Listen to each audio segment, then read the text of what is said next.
যত দুনিয়াবি কাজ আছে সেই কাজগুলোকে কমিয়ে ফেলবো। এক, দুনিয়াবি কাজগুলো কি করব? মানে দুনিয়াবি যত কাজ, যত ব্যস্ততা যা আছে এগুলোকে কমায় নিয়ে আসবো, যাতে রমজান মাসে আমাকে বেশি বাইরে দুনিয়াবি প্রয়োজনে বাইরে বের হইতে না হয়, মানে বেশি ব্যস্ততা আমাকে দুনিয়ার জন্য না করতে হয়।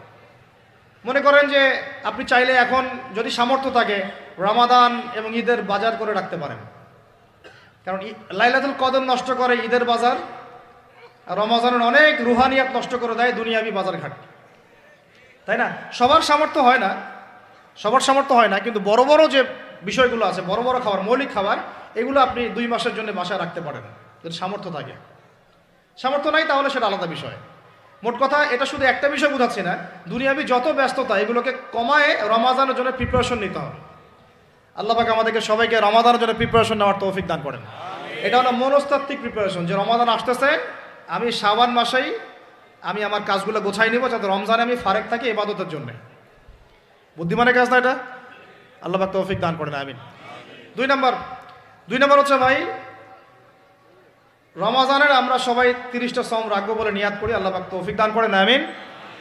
কিন্তু এখানে একটা কথা, 2 নম্বরটা হচ্ছে রোজা রাখার মতো রোজা রাখতে হবে। কি বললাম বলেন? রোজা রাখার মতো রাখতে হবে। এটা কেন বললাম, কেন বললেন ভাই? উত্তর দিচ্ছিস। উপোস থাকা, না খেয়ে থাকা আর সম রাখা এক জিনিস নয়। পানি ছেড়ে দেওয়া, খাবার ছেড়ে দেওয়া আর ইসলামী সম এক জিনিস নয়। অনেক ধর্মের মানুষ খাবার পানি ছেড়ে দিয়ে থাকে, উপাস থাকে, থাকে না?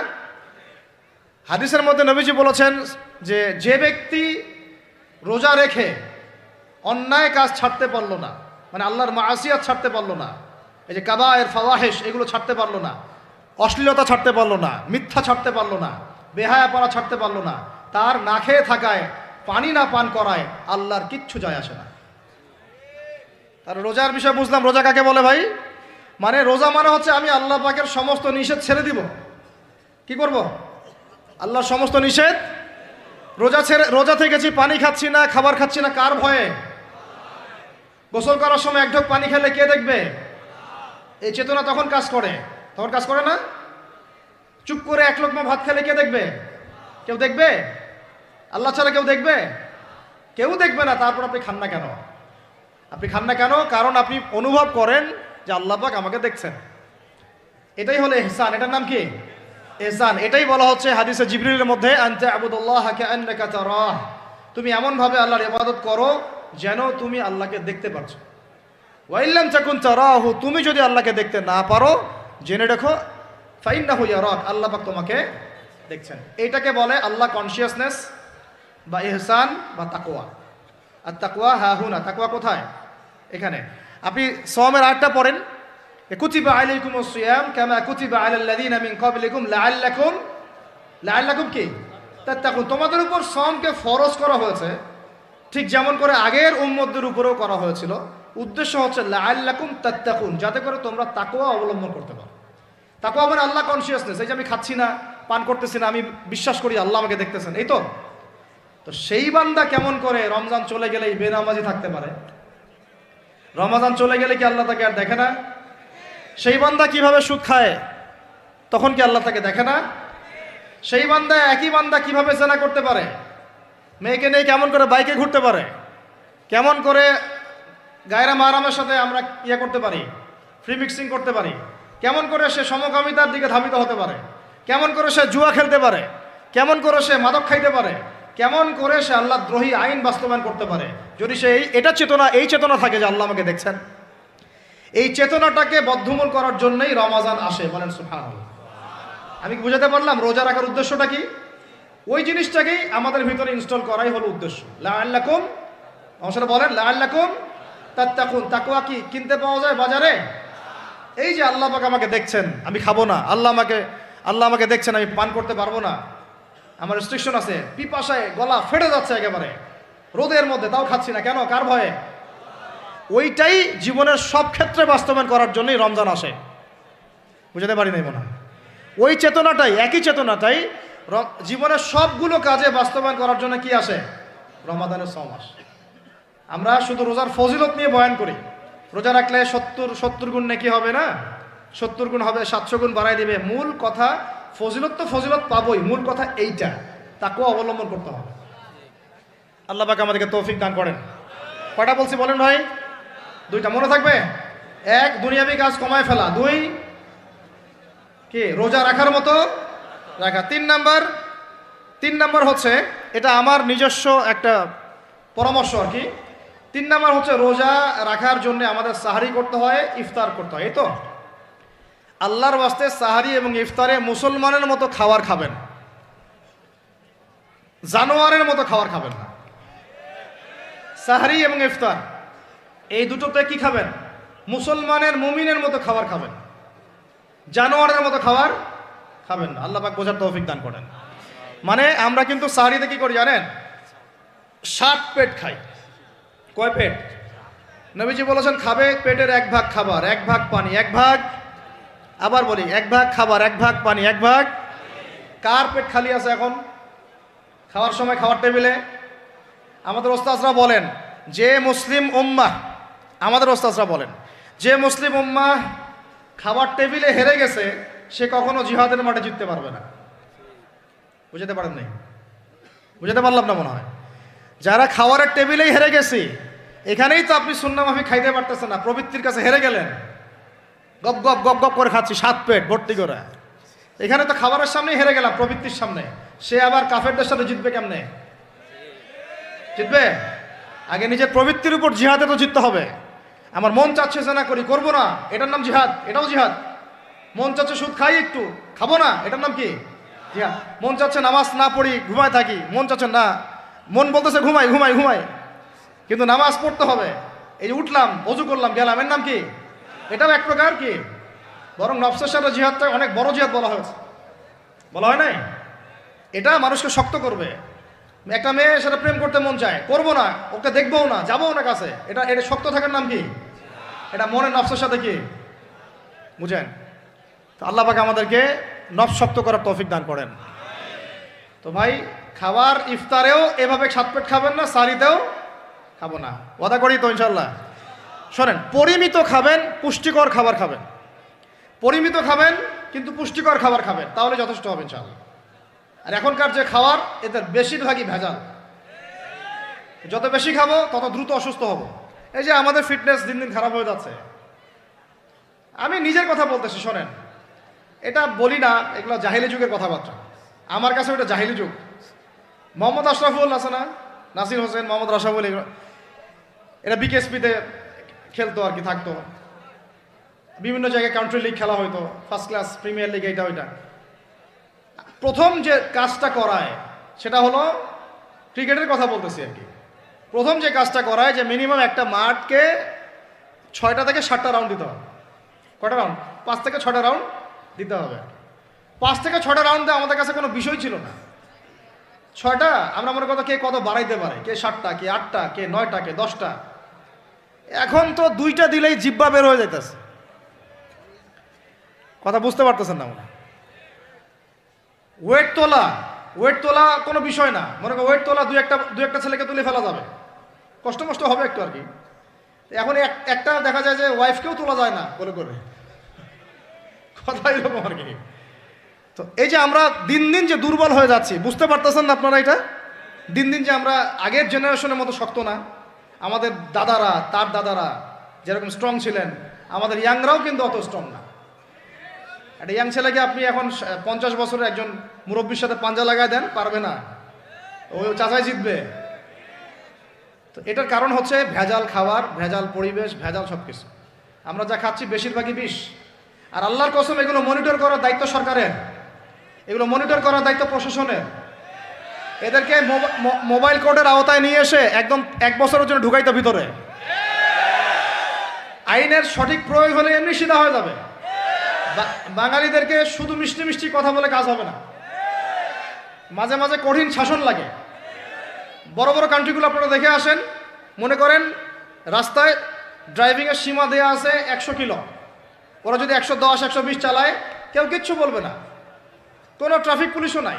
মোবাইলে একটা মেসেজ চলে আসবে যে তোমার এই 1500 রিয়াল, 2000 রিয়াল জরিমানা করা হয়েছে। দিবা না, ড্রাইভিং লাইসেন্স বাতিল। ওটা বাতিল তো হবেই, 6 মাসের জন্য জেল খাটবা। বাপ বাপ করে টাকা দিয়ে আসবে। টাকা না দিলেও আর ভয়ে চালাবে না, বাবারে বাবা একবার 1500 রিয়াল খাইছি আবার খাওয়া যাবে। আইন শুধু থাকলে হয় না, আইনের একদম কঠোর বাস্তবায়ন থাকতে হবে। এই জিনিসটা যদি থাকে দেখবেন সমাজ ঠিক হয়ে গেছে ইনশাআল্লাহ। আল্লাহ পাক আমাদের সবাইকে কথাটা মন থেকে বোঝার তৌফিক দান করেন। আমরা কি কারো শত্রু? আমরা সবার শুভাকাঙ্ক্ষী। যদি এই জিনিসটা শক্তভাবে বাস্তবায়ন করা যায় দেখবেন খাবারের ভেজাল এমনি বন্ধ হয়ে গেছে। মানুষকে মেরে ফেলতেছে খাবার দিয়ে, আর 3 দিনের বাসি তেল দিয়ে রান্না করছে, বললো একদম টাটকা রান্না, খেয়ে ফেলে। এই যে কোলেস্টেরল বেড়ে গেল, ক্যান্সার হচ্ছে। গরু ইঞ্জেকশন দিয়ে ফুলায় ফাবায় মোটা তাজা করে ফেলা দিল, করে নাই? কি অবস্থা মানুষের বুদ্ধি! চালের মধ্যে এটা মিশাচ্ছে, ডালের মধ্যে ওইটা মিশাচ্ছে, পানির মধ্যে কি মিশাই দিচ্ছে, ড্রেনের পানি বলতেছে মিনারেল ওয়াটার। হ্যাঁ, ডাব খাবেন, ডাবের পানি আগে ইঞ্জেকশন দিয়ে বের করে ফেলাইছে, আগে খাই ফেলছে, অল্প একটু বাকি আছে, ওটার দাম হাঁকাচ্ছে 150 টাকা। নিচ থেকে উপর পর্যন্ত আমাদের সমাজে খালি প্রতারণার প্রতারণা চলতেছে। এই কারণে আমাদের উপর থেকে আল্লাহর রহমত দিন দিন উঠে যাচ্ছে। আমাদেরকে সতর্ক হওয়া উচিত, আমাদেরকে সৎ হওয়া উচিত। সৎ হইতে পয়সা লাগে না, সৎ হইতে পয়সা লাগে। সবাই যার যার জায়গা থেকে ভালো হয়ে যায়, কিচ্ছু করা লাগবে না ইনশাআল্লাহ। আপনি মাদক খায়েন না, কেউ জোর করে মাদক খাওয়াবে? আপনি নিজে সুদ খায়েন না, কেউ জোর করে সুদ খাওয়াবে? এখানে কেউ মাদকের দোকান দিল, আমরা খাই না, ও দোকান নিয়ে চলতে পারবে না? টামটোপলা বাঁধে চলে যাবে, কি করবে? চাইতে বাধ্য সে। আমরা খাইলে সে ব্যবসা করবে। আল্লাহর ওয়াস্তে আমরা কোনো রকম প্রতারণার কাছেও যাব না, হারামের কাছেও যাব না, এবং অন্যকে আমরা প্রতারিত করব না ইনশাআল্লাহ। বাজার মার্কেটে একটা অনেক জটিল বিষয়। রমজান মাস আসলেই দেখবেন দাম বাড়া শুরু হয়েছে।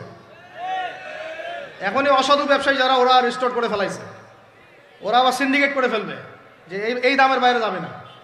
তখন আবার দেখবেন যে সরকার বিপাকে পড়ে গেছে, দাম আর কন্ট্রোল করতে পারতেছে না, তখন ভর্তুকি দেওয়া লাগতেছে, আবার ওদেরকে আইনে আনা লাগতেছে।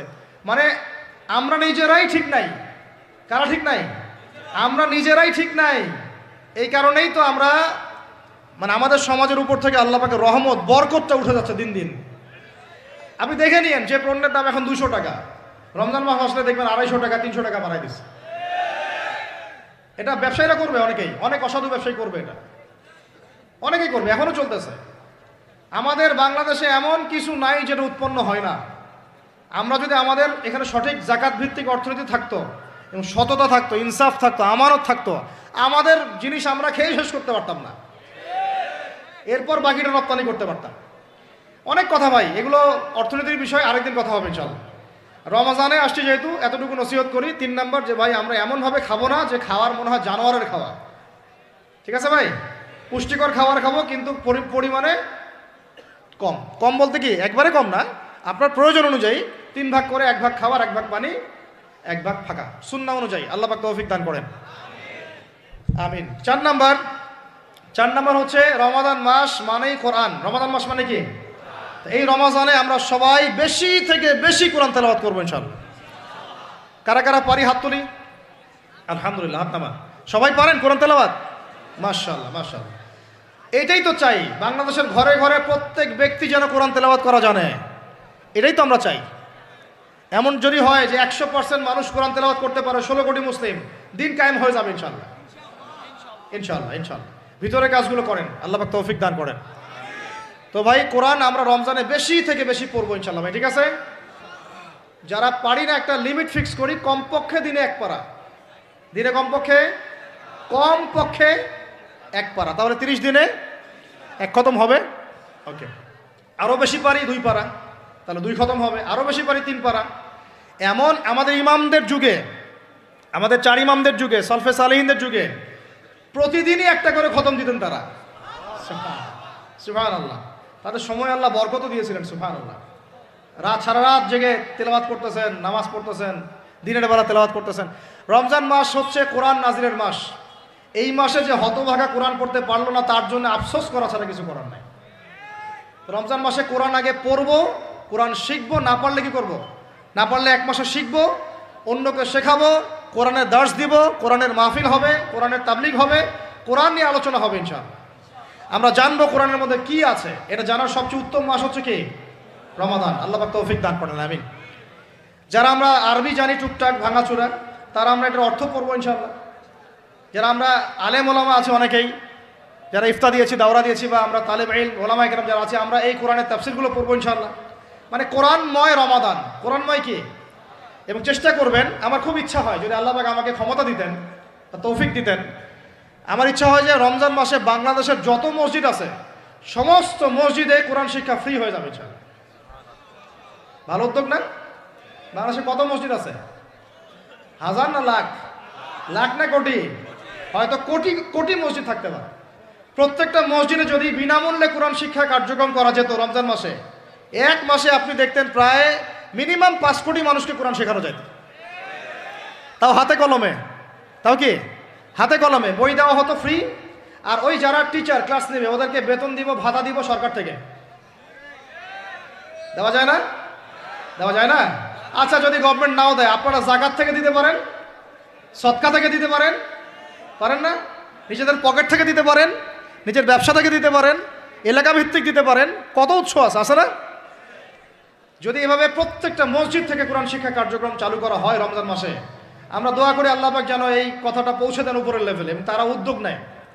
জানি না উদ্যোগ নেবে কিনা, আমাদের দায়িত্ব পৌঁছে দিলাম। তো অ্যাটলিস্ট যদি সবগুলো মসজিদে নাও হয়, প্রত্যেকটা এলাকায় যদি একটা করে মসজিদও হয়, তবুও দেখবেন কয়েক কোটি মানুষকে কোরআন শেখানো যাবে ইনশাআল্লাহ। কোরআন ছাড়া এই জাতিকে আপনি ফিরাতে পারবেন না। কোরআন ছাড়া এই যুবকদেরকে মাদক থেকে ফেরানো যাবে না। কোরআন ছাড়া এই যুবকদেরকে জেনা থেকে ফেরানো যাবে না। এই টিকটক প্রজন্ম হয়ে এরা নষ্ট হয়ে গেছে, শেষ হয়ে গেছে। বাংলাদেশে আশঙ্কাজনক হারে এখন সমকামিতা বাড়তেছে। আশঙ্কাজনক হারে এখন জেনা, ব্যভিচার, পরকীয়া এগুলো বেড়ে গেছে। মাদক দ্রব্যের কি ছয়লাভ, এই যে গুন্ডামি, মাস্তানি, ছিনতাই কারা করতেছে? যারা ইয়াং ছেলে পেলে এরা করতেছে। এদেরকে ফিরাইতে হইলে কোরআন ছাড়া কোনো গতি নাই। আইয়ামে জাহেলিয়াতের সেই মানুষগুলো কোরআনের আলোয় শ্রেষ্ঠ মানুষে পরিণত হয়েছে। কথা বুঝতে পারেন নাই? আইয়ামে জাহেলিয়াতের সেই মানুষগুলা যারা একসময় নিজের মেয়েকে দাফন করেছিল জীবন্ত। ইন্না লিল্লাহি ওয়া ইন্না ইলাইহি রাজিউন। চিন্তা করা যায়? আপনি আপনার মেয়েকে দাফন করতে পারবেন জীবন্ত? পারবেন? বলেন। এরকম মানুষ যারা এই কাজ করেছিল, তারা কোরআনের সংস্পর্শে এসে সোনার মানুষে পরিণত হয়েছে। এই কিতাব আল্লাহ পাক নাজিল করেছেন ওই ঘরের উপরে উঠিয়ে রাখার জন্য না, মাঝে মাঝে বের করবো, ধুলা মুছবো, চুমু খাবো, রেখে দিব, এই জন্য না। বাবা মারা গেছে, খুললাম, পড়লাম, সব বক্সায় দিলাম, এই জন্যে না। শুধু এই কিতাব আল্লাহ পাক নাজিল করেছেন যারা আমরা হৃদয়ে ধারণ করি। কোথায় ধারণ করি? তো হৃদয়ে ধারণ করবো তো তখনই যখন আমি বেশি তেলাওয়াত করব, বেশি বেশি পড়বো, সবাইকে পড়াবো, শেখাবো। আল্লাহ পাক আমাদের সবাইকে কোরআনের বিপ্লব ঘটানোর তৌফিক দান করেন, আমিন। তো প্রিয় ভাইরা, 4 নম্বর কাজ, কোরআন শিখবো, পড়বো, শেখাবো, দর্শ দিব। কোরআনের একদম বিপ্লব। রমজান মাসে ইনশাআল্লাহ কোরআনময় রমাদান হবে ইনশাআল্লাহ। রমজান মাসে অন্য কোনো বইও পড়ার দরকার নেই প্রয়োজনে। কোরআন পড়েন, হাদিস পড়েন, আর কোরআন পড়েন। কোরআন এবং হাদিস, অন্য কোনো বই, বিষয়ভিত্তিক বই পড়ার দরকার নাই। আর অ্যাটলিস্ট 1 মাস আপনি না পড়েন। এরপরে আসি 5 নাম্বার। একটু বড় হয়ে যাচ্ছে যদিও, আমি সংক্ষিপ্ত করে বোঝাচ্ছি, শোনেন। 5 নাম্বার হচ্ছে রমাদান মাসে, একটু ধৈর্য ধরেন। রমাদান মাসে আমরা ফরজ ইবাদতগুলোকে সর্বোচ্চ গুরুত্ব দিব ইনশাআল্লাহ। যেমন সবার আগে কি? সালাত। এই একটাই বল, সালাত। সালাত নাই, ইসলাম নাই। সালাত নাই, সে ব্যক্তি মুসলিম না। সোজা কথা শোনেন, সালাত অস্বীকার করে সে ব্যক্তি মুসলিম না। নবীজি বলছেন, মান তারাকা সালাতান মুতাআম্মিদান ফাকাদ কাফারা। কেউ যদি ইচ্ছা করে সালাতকে অস্বীকার করে, ছেড়ে দেয়, সে ব্যক্তি কি হয়? কাফারা, কুফরি করে। সালাত না পড়ার কারণে ইমামগণ বলেছেন তাকে মুসলমানদের কবরস্থানে দাফনও করবা না। কোন কোন ইমাম বলেছেন তাকে জানাজাও দিবা না। কোন কোন ইমাম বলেছেন তাকে জেলখানায় বন্দি করে রাখবা। কোন কোন ইমাম বলেছেন তাকে মৃত্যুদণ্ডের শাস্তি দিবা। আমি এমনি এমনি বলতেছি না, ইমামদের কওলগুলো পড়ে দেখেন। নামাজ না পড়াটা যেমন তেমন পাপ না তো, ইচ্ছা হইলে পড়লাম, ইচ্ছা হইলে পড়লাম না, এমন না। যারা নামাজি তারাও যদি নামাজে সচেতন না হয়, তাদের জন্যও শাস্তি আছে। নাউযুবিল্লাহ। ফাওয়াইলুল লিল মুসাল্লিন আল্লাযীনা হুম আন সালাতিহিম সাহুন আল্লাযীনা হুম ইউরাউনা ওয়া ইয়ামনাউনাল মাউন। এখানে বলা হচ্ছে মুসল্লিদের জন্যও দুর্ভোগ, যে মুসল্লিরা নামাজ সম্পর্কে গাফেল, উদাসীন। আবার যারা মানুষকে দেখানোর জন্য নামাজ পড়ে এবং এই যে ছোটোখাটো সাহায্য করতে অস্বীকৃতি জানায়, সূরা মাউন পড়েন, তাহলে মুসল্লিদের জন্য গাফেলতির যদি শাস্তি হয়, তাহলে যারা পড়ে না ওদের কি হবে বলেন? ওই যে ওই সূরাটা কি জানি নাম, মুজাম্মিল না মুদ্দাসির, হাফিজে কোরআন কে আছে, মা মা সালাকাকুম মিন সাকার, হ্যাঁ তাই না? সূরা মুজাম্মিল না মুদ্দাসির, মা সালাকাকুম ফি সাকার, মা সালাকাকুম ফি সাকার। জাহান্নামে যখন ঢুকানো হবে, এই ফেরেশতারা জিজ্ঞাসা করবে, কিসে তোমাদেরকে জাহান্নামে নিয়ে আসলো, কি পাপ করছিলা? তারা বলবে, তখন তারা বলবে ক্বালু, তারা বলবে, ওই জাহান্নামীরা বলবে, লাম নাকু মিনাল মুসাল্লিন। কি বলবে তারা? লাম নাকু মিনাল মুসাল্লিন, আমরা মুসল্লি ছিলাম না, আমরা নামাজ পড়তাম না।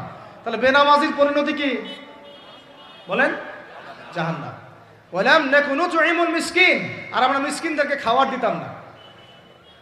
সুবহানাল্লাহ। আল্লাহ পাক আমাদেরকে সালাত আদায় করার তৌফিক দান করেন।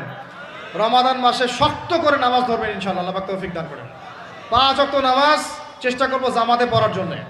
যদি জামাত ছুটেও যায় তাও পরে জামাত করে নেবেন, সেটাও না পড়েন অ্যাটলিস্ট বাসায় পড়বেন। রাজি আছেন? এই যুবকরা কি হলো, বসো বসো, অল্প সময় বসেন। আরে আপনাদের চেয়ে আমার তারা বেশি, আমি 4 ঘন্টা সফর করে আসছি, আবার 4 ঘন্টা সফর করতে হবে আমাকে। আপনারা তো এখান থেকে বাসায় চলে যাবেন, যার বাসায়। এত ব্যস্ত কেন? বসেন।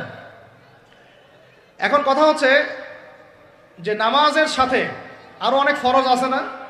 যেমন পর্দা কি ফরজ না ফরজ না? যাকাত ফরজ না ফরজ না? তারপরে আল্লাহ পাকের আনুগত্য করা, এটা ফরজ না ফরজ না? রাসূলের আনুগত্য, তাওহীদ ফরজ না সুন্নত? তো এই জিনিসগুলো ফরজগুলোকে শক্ত করে ধরবো ইনশাআল্লাহ। রাজি আছেন? তাহলে 4 নাম্বার হচ্ছে রমজান, এটা কি 5 নাম্বার না? 5 নাম্বার রমজান মাসে ফরজ ইবাদতগুলোতে সর্বোচ্চ গুরুত্ব দিব ইনশাআল্লাহ। রাজি? 6 নাম্বার হচ্ছে, এটা কত 6 বলছি? 5। 6 নাম্বার হচ্ছে ফরজের পাশাপাশি সুন্নত এবং নফলের পাবন্দি। ফরজের পাশাপাশি সুন্নত এবং নফলের পাবন্দি মানে দেখেন, ফরজ নামাজের আগে পিছে অনেক নামাজ আছে না সুন্নত? দৈনিক 12 রাকাত সুন্নত যে ব্যক্তি পড়বে তার জন্য জান্নাতে ঘর নির্মাণ করা হবে। কোন 12 রাকাত? ফজরের আগে 2, ফজরের আগে, জোহরের আগে 4, তারপরে 2, তারপরে মাগরিবের পরে, এশার পরে, মোট কত হইল? 12। এই 12 রাকাত নামাজ যে ব্যক্তি দৈনিক পড়বে তার জন্য জান্নাতে ঘর নির্মাণ করা হবে ইনশাআল্লাহ। তো রমজান ছাড়া এগুলো ধরার উত্তম কোনো সময় আছে? অনেক সময় মিস হয়ে যায়, রমজানে যেন ধরি আমরা, আল্লাহ পাক তৌফিক দান করেন।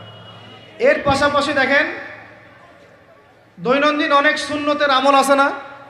বিভিন্ন কাজের দোয়া, মাসনুন দোয়া, জিকির আজকার, এগুলো আছে না? এই প্রত্যেকটা কাজকে শক্ত করে আঁকড়ে ধরবো ইনশাআল্লাহ, আল্লাহ পাক তৌফিক দান করেন, আমিন। যে কাজটা করবেন তার আগে জেনে নেবেন ওই কাজটা কিভাবে করলে সুন্নত হবে। সকালে উঠে এক দৌড় দিয়ে বাথরুমে যাবেন না, উঠে আগে বসবেন, চোখ ঘষবেন, মুখ থেকে ঘুমের ভাব দূর করবেন, তারপরে বলবেন আলহামদুলিল্লাহ আল্লাযী আহইয়ানা বা'দা মা আমাতানা ওয়া ইলাইহিন নুশুর। তারপরে আপনি যাবেন আস্তে আস্তে বাথরুমে, বাম পা দিয়ে ঢুকলেন, ইস্তেঞ্জা করলেন, ডান পা দিয়ে বের হবেন। ঢোকার সময় দোয়া আছে, আল্লাহুম্মা ইন্নী আউযু বিকা মিনাল খুবসি ওয়াল খাবাইস। বের হওয়ার সময় আলহামদুলিল্লাহ আল্লাযী আযহাবা আনিল আযান ওয়া আফানি গুফরানাকা, দোয়া আছে। এগুলো সুন্নাহ মোতাবেক কাজ করবেন। বুঝাতে পারতেছি? কাপড় পরবেন, যে কোনো কাপড় পরবেন না। যে কাপড় যে সুন্নত নবী পরতেন সেই সুন্নত পরবেন। চেহারা নবীর মতো হতে হবে, ক্লিন শেপ চেহারা চলবে না, ক্লিন শেপ চেহারা চলবে না। অনেকে মনে করেন যে এটা তো ফরজ কিছু না, এত তাচ্ছিল্য করেন কেন? এটাকে শেভ করা মানে হলো নবীর সুন্নতকে জবাই করা। বুঝাতে পারি নাই? এক মুষ্টি রেখে কাটেন, সেটা আলাদা ইস্যু, আলাদা মাসআলা। কিন্তু পুরুষের চেহারায় দাড়ি থাকতেই হবে, মাস্ট বি। পোশাক আশাক থাকতেই হবে নবীর মতো। আমরা আমাদের সংস্কৃতি নিয়ে গর্বিত না? গর্বিত না? ইসলামিক সংস্কৃতি কোনো দেশ, জাতি, বর্ণ নির্দিষ্ট করে আছে না? সবার জন্যে। আমাদের নবী কি আরবদের নবী না পুরো বিশ্বের নবী? তাহলে আমাদের নবীর সুন্নত কি শুধু আরবরা পালন করবেন, আমরা সবাই করব? এখন আমাদের